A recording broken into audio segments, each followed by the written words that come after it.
Ang VPN natin no mga lods is no blocking SIM po ito. So wag po kayo mag-alala dahil safe po itong gamitin. Pa dito mga lods is meron po silang free trial. Hi mga lods! So welcome nga pala ulit dito sa aking munting channel sa Darren's 22 Vlog. So mga lods, meron po akong bagong update dito sa ating unlimited data na ang gamit po natin is itong ating VPN na bago.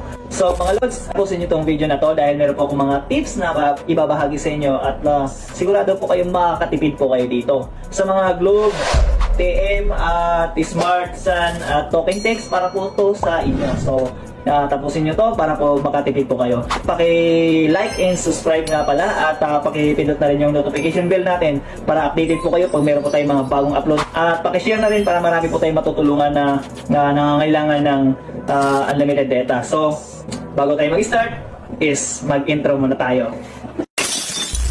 Hi mga lods, ako nga pala si Alessandro Pinasagin. So, ang aking mga videos is about